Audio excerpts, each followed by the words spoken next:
With the arrival of the Spanish in central Mexico, the Tlaxcalan people were able to use this new predicament to their advantage.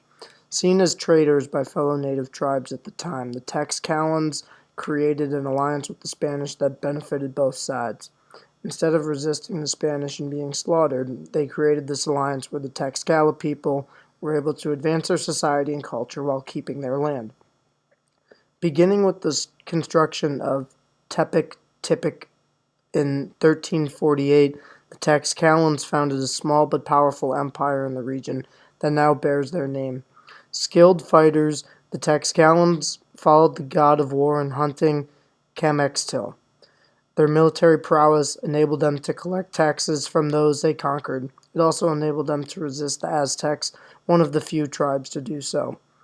Upon Spanish arrival in Mexico, the Tlaxcalans initially opposed the Spanish and fought against them, eventually being defeated by Spanish forces. Cortes was quoted after their victory of the Tlaxcalans, describing their recent foes as brave but poorly led and badly deployed. In order to prevent total annihilation, the Tlaxcalans agreed to aid the Spanish and Cortes in their fight against the Aztecs. Cortes and the Spanish were also able to persuade the Tlaxcalans to help them by promising after the war with the Aztecs, taxes on them would not be levied and they would be able to keep their land. The Tlaxcalans allowed the Spanish to use the city of Tlaxcala as a forward base and contributed several thousand troops to their ranks. This base at Tlaxcala would become a key component to the Spanish offensive, as they would often retreat and regroup at Tlaxcala. Through primary source records and other secondary sources, historian Douglas Daniel states the Tlaxcalan troops were, quote, essential to the Spanish effort in that they helped redress the imbalance of numbers between the Spanish and the Aztecs, indicating just how key the Tlaxcalans were to the Spanish' success in their conquering of the New World.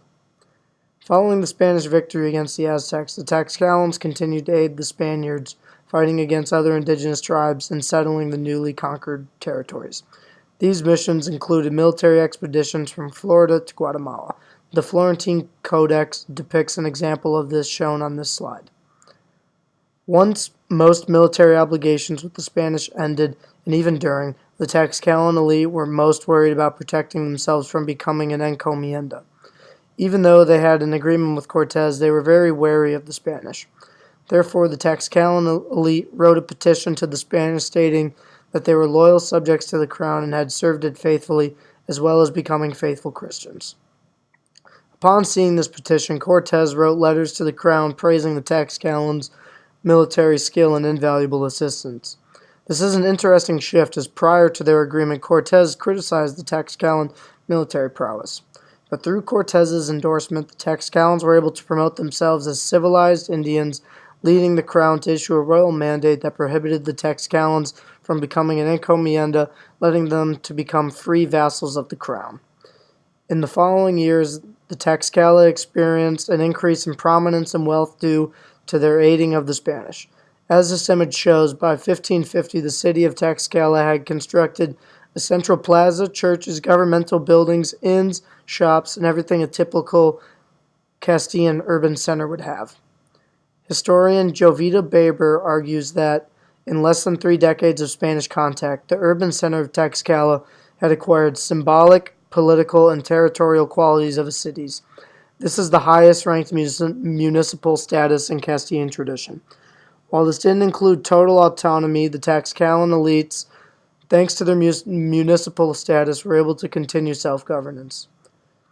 Baber reasons that through several scholarly sources ranging from Cambridge University and the University of Wisconsin that, quote, native people consciously and strategically negotiated interests with the Spanish Empire, unquote. While resistance, such as the Aztecs decided to do with the Spanish, was one route of dealing with them, the Tlaxcala chose accommodation and compromise. Due to the Tlaxcalan route of compromise and accommodation, Baber says that this led the way for Tlaxcala becoming a model of self-governing Indian municipality for both the crown and other native communities and influenced the developing imperial system. In an adapt or die scenario, the Tlaxcala were able to think quickly and use this predicament to their benefit as much as they could.